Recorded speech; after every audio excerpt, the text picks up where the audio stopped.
अस्सलाम वालेकुम दोस्तों, आप देख रहे हैं अनटोल्ड फैक्ट्स। और आज हम आपके सामने एक वीडियो लेकर आए हैं और वो वीडियो है एक पाकिस्तान के एक बंदा है जिसको पाकिस्तानी मुल्हिद भी कहते हैं। मुझे एक बात समझ में नहीं आती इन लोगों के बारे में कि ये लोग इतने बेवकूफ़ क्यों हैं। वैसे तो कहते हैं कि हम कुरान पर ज़्यादा रिसर्च करते हैं, हदीसों पर ज़्यादा रिसर्च करते हैं, कभी एक बार हिस्ट्री भी पढ़ लिया करें। अगर हिस्ट्री पढ़ लेते तो शायद इन्हें समझ में आ जाती, क्योंकि आज के जो हालात हैं, अभी आप देख लीजिए इजराइल और फिलिस्तीन के बीच में लड़ाई चल रही है, वो भी एक धार्मिक है। वैसे तो इजराइल ये कहता है कि हम पूरी दुनिया पर कंट्रोल कर रहे हैं और कंट्रोल कर भी चुके हैं ऑलमोस्ट। तो वो वजह क्या है कि फिलिस्तीन से उनकी लड़ाई है, वो भी सिर्फ एक अल अक्सा मस्जिद, वो भी एक 35 या 40 एकड़ जमीन के लिए नहीं। सिर्फ इतना मसला नहीं है, यहां पर मसला धार्मिक है और वो बखूबी जानते हैं कि नबी भी रहे और नबियों का सिलसिला क्या रहा। जो हैकल सुलेमानी आज इंग्लैंड के अंदर है, वो आज भी दाऊद अलैहिस्सलाम के जमाने से अब तक रखी हुई है और उस पर कब्जा भी इजराइलियों का है। तो अगर इन्हें ये अकल आ जाती, इन्हें ये समझ में आ जाती कि वाकई में इस्लाम किस चीज का हुक्म देता है या वाकई में किन चीजों के बारे में बोलता है, तो शायद ये इन चीजों को बोलने के लिए इन्हें जरूरत ना पड़ती। और मैं तो कोशिश है ये हमारी कि इंशाल्लाह इन्हें अल्लाह ताला हिदायत दे, इन्हें समझ में आए कि इस्लाम किस चीज की शिक्षा देता है। खैर बहरहाल, चलिए पहले जरा इनकी एक वीडियो सुन लेते हैं। चलें, आप फिर ना ऐसा करें, अपने चैनल पे जाके गुस्ताखियां करें। आपने मेरा साथ तन से जुड़ा जो होना है ना, आपने ज्यादा पहले करवा देना है।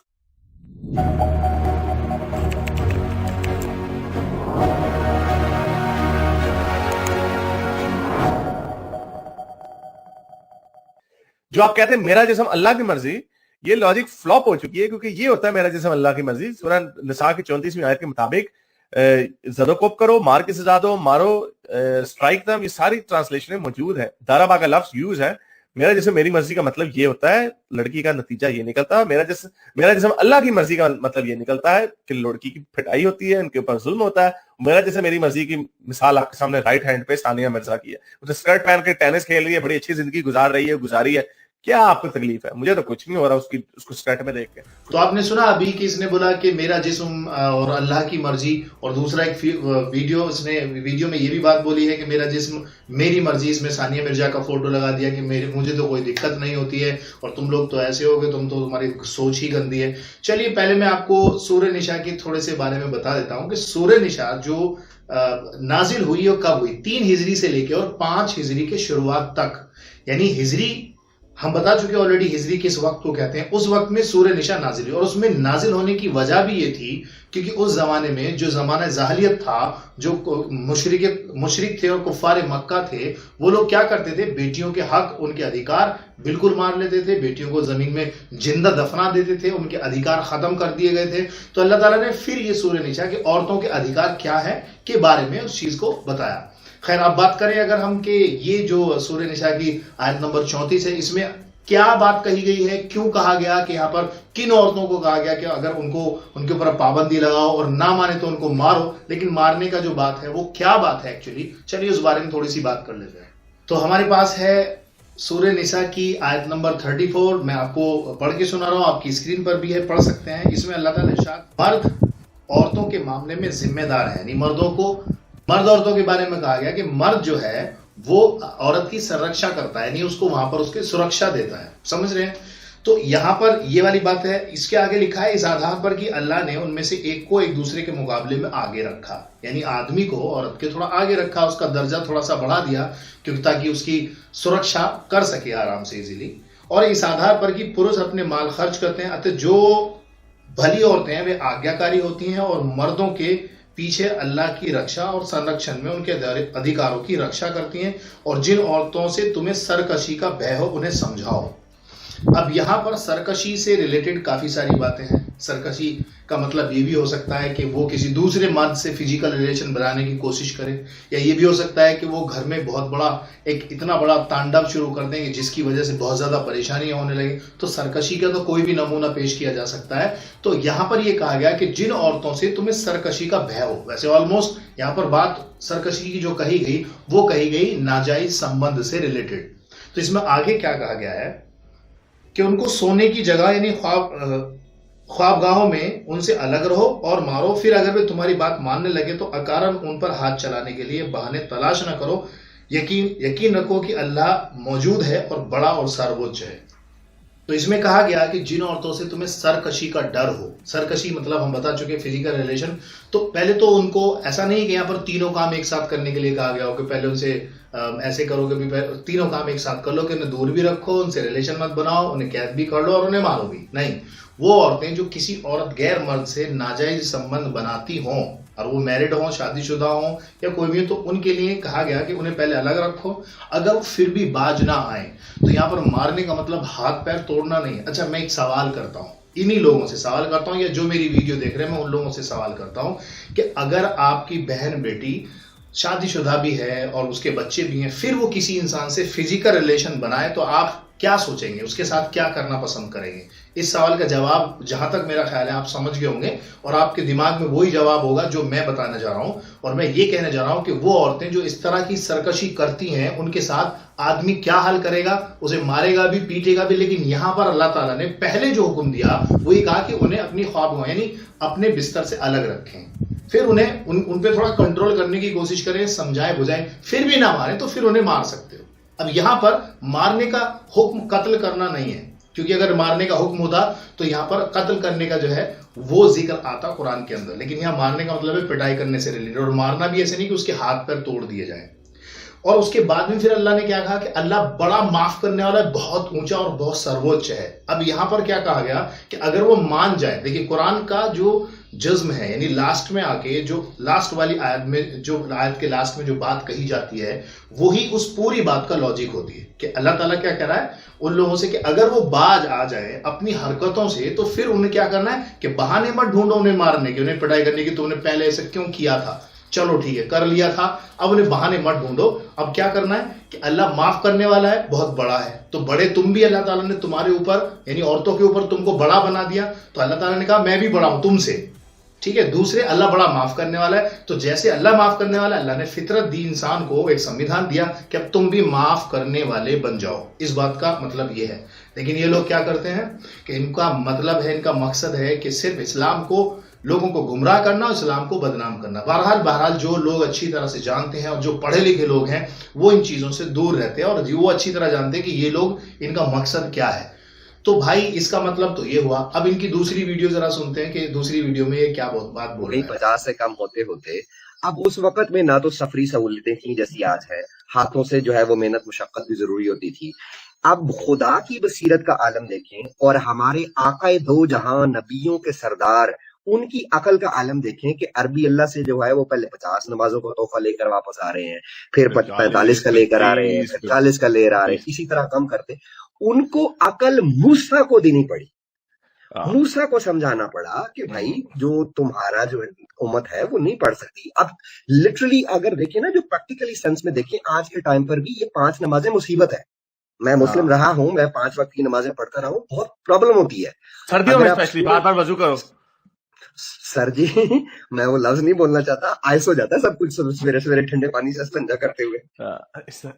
तो खैर एनीवेज, हाँ, तो अब ये देखिए ना कि अब अक्लमंद ज्यादा कौन हुआ, अल्लाह, मूसा या मोहम्मद? ऑब्वियसली सबसे ज्यादा तो इनसे अक्लमंद मूसा हुआ। अल्लाह मियां 50 रख दी, 100 रख देते अल्लाह मियां जी। 50 का मतलब अगर एवरेज 5 मिनट लगते हैं, नहीं टोटल प्रोसेस जो है वो 10 मिनट लगते होंगे नमाज को। कई नमाजें ईशा की बहुत लंबी भी हैं। 10 को 50 से मल्टीप्लाई करें, 10 मिनट को 50 से मल्टीप्लाई कितना बनता? 500 मिनट। दिन के 500 मिनट तो इसी चक्कर में लग जाने थे। तो सर उसमें फिर आप तैयारी का टाइम ही ना ढूंढ रहे उसमें आप कुछ तो बाकायदा एहतमाम करते हैं कि कपड़े अलग से रखे होते हैं जिसमें नमाज पढ़नी होती है, या फिर कुछ लोग ऐसे होते हैं जो बाजमात पढ़ने को प्रेफर करते हैं, मस्जिद जाना भी होता है। चेक करें ना, दिन में 720 मिनट होते हैं, 500 मिनट ऑन एवरेज तो इसी पे लग जाएंगे, तो सोना कब है आपने? अब आपने सुना कि ये बोल रहा है, एक स्पार्टाकस के नाम से एक चैनल भी है, और ये अपने आप को कभी दिखाता नहीं है, सिर्फ लोग, क्योंकि इसे मालूम है कि अगर ऐसी अनाप शनाप बातें बोलता है। वैसे तो इस वीडियो में पूरी बड़ी वीडियो थी, इसमें बहुत सारी अनाप शनाप बातें की हैं, लेकिन जो काम की बातें जिनका जवाब दिया जा सकता है, क्योंकि कुछ बातें ऐसी हैं कि जिनमें सिर्फ हंसी मजाक करते हैं। इनका मतलब ही है, इनका मकसद ही है कि सिर्फ मजाक उड़ाना, लोगों को गुमराह करना। तो इसने बोला कि पहले हमारे नबी वहां पर गए और वहां 50 वक्त की नमाज लेकर आए, जो 5 वक्त की हो गई, फिर 45 हुई, फिर 40 हुई, ऐसे करते करते 10-20 बार वो गए वहां पर, तब जाके 5 वक्त की नमाज हुई। और नमाज बड़ी मुश्किल चीज, कुरान में भी कहा कि नमाज बड़ी मुश्किल चीज है, लेकिन बशर्ते कि उन लोगों के लिए जो मोमिन है उन लोगों के लिए मुश्किल नहीं है, क्योंकि इबादत करना अल्लाह की। खैर बहरहाल, दूसरी बात इसने कही कि वहां इस्तंजा करना बड़ी तकलीफ होती है, मतलब ये इन लोगों को गंदगी पसंद है। और ये कौन लोग हैं जानते हो? ये वो लोग हैं जो सिर्फ और सिर्फ अय्याश पसंद लोग हैं। पहले भी मैं इस पर वीडियो बना चुका हूं कि ये वही लोग होते हैं, इस्लाम को वही लोग पसंद नहीं करते जो ये चाहते हैं कि हमारी जिंदगी में अय्याशी कूट कूट कर भरी हुई हो।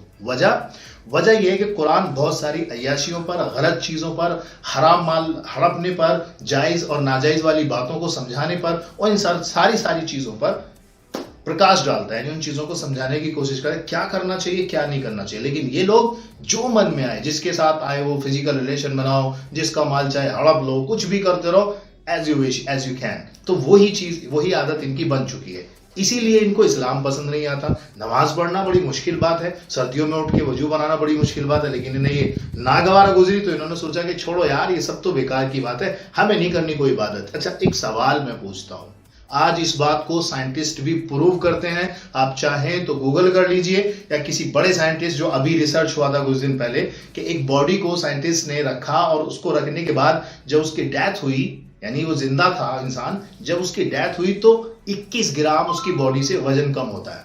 तो वो क्या था?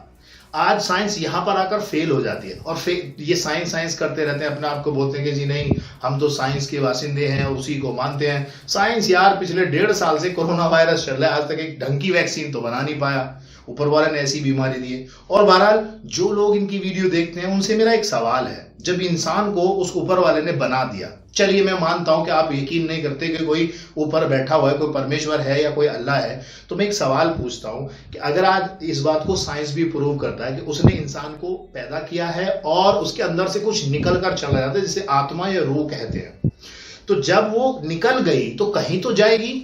जहां ऐसे तो है नहीं कि वो हवा में मिल गई, धूल में मिल गई, और इस तरह की तो कोई कॉन्सेप्ट है नहीं। जो आदमी गलत और सही करेगा उसका भी तो कोई हिसाब होगा। और जब वो इंसान की रूह निकलती है तो कहीं तो जाएगी, जहां वो जाएगी तो क्या उसको भेजने वाला या फिर उसको वापस बुलाने वाला कोई तो होगा। ये बहुत अच्छी तरह तो समझते हो ना। तो इन लोगों को ये बात क्यों नहीं समझ में आती? अब ये मजाक बना रहे हैं कि 50 वक्त की नमाज थी, अब ये कह रहा है दूसरा वाला बंदा कि देखो जी 500 मिनट बैठते हैं, 700 मिनट तो टोटली होते हैं, आदमी फिर सोएगा कब? दूसरी बात, मैं आपको एक बात बोली, इसने बोला कि सर्दियों में इस्तंजा करना, इस्तंजा किसे कहते हैं, यानी पेशाब करने के बाद उस जगह को धो लेना, क्योंकि वो गंदी और नापाक हो जाती है। इस्तंजा करना इनको बड़ा अजीब लगता है, ये लगता है जानवरों की तरह मुंह तो और भाग लो। लेकिन ये नहीं जानते कि आज इस बात को साइंस भी प्रूव कर रहा है, और ये नबी की सुन्नत भी है कि आप जब इस्तंजा करते हैं वो आपकी जगह नापाक हो जाती है, गंदगी लगती है, पेशाब ठहर जाता है। पेशाब करेंगे ऐसी बस उठ के और चल दिए तो उस जगह पर पेशाब ठहर जाएगा और फिर वहां पर इन्फेक्शन होने की ज्यादा संभावना होती है। ये बात आप अच्छी तरह जानते हैं, और जो लोग नहीं जानते एक बार सर्च कर लीजिए कि उससे क्या बेनिफिट है और क्या उसके नुकसान है, तो आपको खुद ही पता चल जाएगा। तो इनकी ये बातें अब आप उसी हिसाब से समझ जाइए कि जब इनको ये बात समझ में नहीं आ रही कि इस्तंजा करने से फायदा है नुकसान है, तो ये कैसे इस्लाम को समझ सकते हैं और कैसे लोगों को समझा सकते हैं। इनका मकसद है सिर्फ मजाक उड़ाना और लोगों को गुमराह करना और लोगों से पैसे इकट्ठे करना, जैसे बोलते रहते हैं ना, क्योंकि काफी सारे लोग हैं जो इस्लाम को नहीं मानते या किसी भी धर्म को नहीं मानते, अपने आप को एथीट्स कहते हैं, तो वो लोग क्या करते हैं कि इनको सपोर्ट करते हैं, बेचारों को पैसे वैसे देते रहते हैं, तो इसीलिए इनका धंधा चमक रहा है। लेकिन कब तक चमकेगा? अभी मैंने इजराइल का एग्जाम्पल दिया, इजराइल के एग्जाम्पल से, फिलिस्तीन के एग्जाम्पल से समझ जाइए कि वहां पर जो लड़ाई हो रही है वो लड़ाई सिर्फ धर्म के नाम पर है, जबकि इजराइल आज की डेट में बहुत ज्यादा पावरफुल भी है और बहुत ज्यादा डेवलप भी हो चुका है, फिर भी देखो वो लोग धर्म के नाम पे लड़ रहे हैं। इसका मतलब तो खुद ही समझ लो ना कि पहले हिस्ट्री तो पढ़ लो। मूसा अलैहिस्सलाम कौन थे जिसकी वजह जिनको ये इजरायली फॉलो करते हैं? ईसा अलैहिस्सलाम कौन थे? मोहम्मद कौन थे? उनसे पहले नबी दाऊद अलैहिस्सलाम कौन रहे? इन सबको पढ़ लीजिए तो मेरे ख्याल से हो सकता है कि शायद इन लोगों को समझ में आ जाए, और जो नहीं जानते या नहीं मानते उनको भी समझ में आ जाए। खैर बहरहाल, मैं एक जवाब देना चाहूंगा, जो गैर मुस्लिम भाई मेरी वीडियो देख रहे हैं वो अपने ही धर्म ग्रंथों को जब उठाएंगे तो उसमें आपको एक चीज जरूर मिलेगी, और वो चीज ये है कि अगर आप धर्म ग्रंथ उठाएंगे तो उसमें मिलेगा कि लोगों ने हजार वर्ष तक तपस्या की। ये तो बात कॉन्सेप्ट समझ में आ रहा है।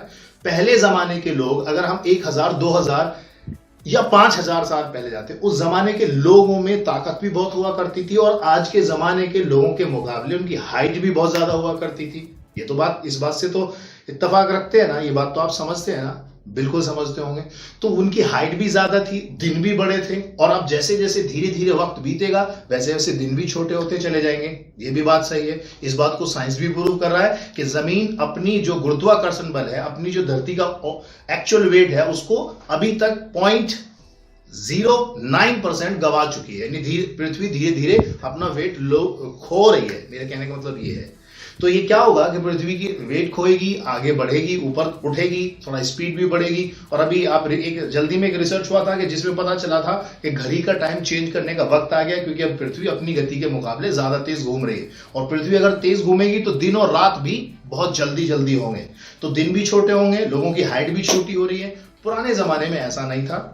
तो अगर यहां पर इनको ये दिक्कत हो रही है, इसने ये सवाल किया था कि यार ये बात बड़ा इलॉजिकल है कि आदमी अगर इशा की नमाज में 10 मिनट लगते हैं तो 500 मिनट तो पूरे दिन में हो गए, 700 मिनट होते ही हैं टोटल 24 घंटे में। तो फिर अभी इसी ने बोला था कि 700 मिनट होते हैं और 500 मिनट इशा की नमाज में लग जाएंगे, तो आदमी सोएगा कब?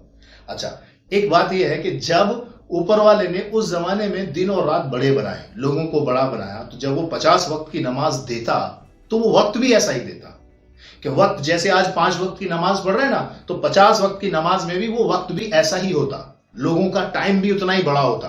अभी हमें 24 घंटे जो लग रहे हैं ना, उस वक्त के 24 घंटे भी सेम होते। पृथ्वी की स्पीड के अकॉर्डिंग वो घूमती भी उसी स्पीड से, ताकि दिन और रात लंबे हों, जैसे कि पुराने जमाने में हुआ करते थे। तो जो गैर मुस्लिम इस बात पर यकीन नहीं रखते हैं कि हाँ भाई देखो बात तो सही है, तो वो जरा अपने धर्म ग्रंथ उठा लें और इस चीज पर ध्यान दे लें। तो अपने धर्म ग्रंथ उठाकर देखिए कि वहां पर कितने कितने साल तक लोगों ने तपस्याएं की थी, कितने कितने वक्त तक लोग जिंदा रहे और कितने कितने दिन तक लोग सरसैया पर लेटे रहे, और कितनी लंबी उनकी उम्र थी और कितनी लंबी उनकी हाइट थी। तो उससे आपको अंदाजा हो जाएगा कि जब ऊपर वाला 50 वक्त की नमाज देता तो फिर वो उसी हिसाब से लोगों का टाइम भी बढ़ा के देता, ताकि लोग उसी वक्त में वो 50 वक्त की नमाज, ऐसे तो होता नहीं ना कि 50 वक्त की नमाज दे दी और सुबह से और शाम तक बस नमाज ही पढ़ने में लग जाते। तो अगर वो एक सिस्टम दे रहा है इंसान को नमाज पढ़ने का, तो कमाने का वक्त भी तो देता ना, कि भाई तुम्हें बाहर भी निकलना है, बीवी बच्चे भी हैं, रिश्तेदार भी हैं, उनके पास भी जाना। तो ये इलॉजिकल बात है जो ये लोग बोलते हैं। और अगर हम कुरान और हदीस की रोशनी में देखें तो वहां पर आपको ये बात पता चलेगी कि अल्लाह ताला इरशाद फरमाते हैं, और हदीसों में भी इसका जिक्र है कि अल्लाह ताला ने कहा कि सुबह के वक्त में नमाज पढ़ो और फिर निकल जाओ अपनी रोजी खोजने के लिए, यानी अपनी रोजी को ढूंढने के लिए। तो सोचिए कि उस वक्त में अगर 50 वक्त की नमाज होती तो तब भी यही हुक्म होता, तो इसका मतलब दिन बड़ा होता। ये लोग क्या करते हैं, पढ़ते लिखते नहीं है, ना ही सोचते हैं। इनकी दिमाग पर सूरह बकरा में इस चीज का जिक्र है, अल्लाह ताला ने कहा कि हमने उनके दिल और दिमाग पर एक कालिक पोत दी है, अब ये ना तो समझेंगे और ना समझने की इनके बस की कोई बात रही है। तो भाई इन लोगों से दूर रहिए। और अगर फिर भी कोई बात आती है तो मैं आपको एक छोटी सी बात बोलता हूं कि हमारे आपकी स्क्रीन पर आप देख लीजिए, आपकी स्क्रीन पर व्हाट्सएप नंबर हमारा चल रहा है। उस नंबर पर आप हमें कांटेक्ट कर सकते हैं। अपनी कोई भी प्रॉब्लम है, जिस पर आप वीडियो का रिप्लाई बनवाना चाहते हैं, उसको आप हमें इस व्हाट्सएप नंबर पर शेयर कर सकते हैं। इंशाल्लाह कोशिश करेंगे हम उस पर वीडियो बनाएंगे। तो मैं आपको ये लास्ट फाइनल बात बोलना चाह रहा हूं कि इन गुमराह लोगों से दूर रहिए, क्योंकि ये आपको भी गुमराह करेंगे। और अगर आपको फिर भी लगता है कि हम कहीं गुमराह हैं या किसी चीज से हमें कोई प्रॉब्लम है, तो आप हमें वीडियो शेयर करें या फिर हम अपनी कोई बात हमें हमारे व्हाट्सएप नंबर पर शेयर कर सकते हैं। चलिए, इसी के साथ आई होप कि आपको मेरी बात समझ आई होगी। तो इसी के साथ मैं इजाजत भी चाहता हूं, लेकिन जाने से पहले एक बात जरूर बोलूंगा कि इस वीडियो को जरूर शेयर करें जहां तक कर सकते हैं, ताकि लोगों को यह पता चले कि इनकी लॉजिकल बात कितनी होती है, ताकि ये वीडियो इन तक भी पहुंच सके। और उम्मीद हम लोग ये करें और दुआ करें इन लोगों के लिए कि अल्लाह ताला ने हिदायत दे। चलिए, इसी के साथ इजाजत चाहता हूं। शुक्रिया। अस्सलाम वालेकुम। जय हिंद।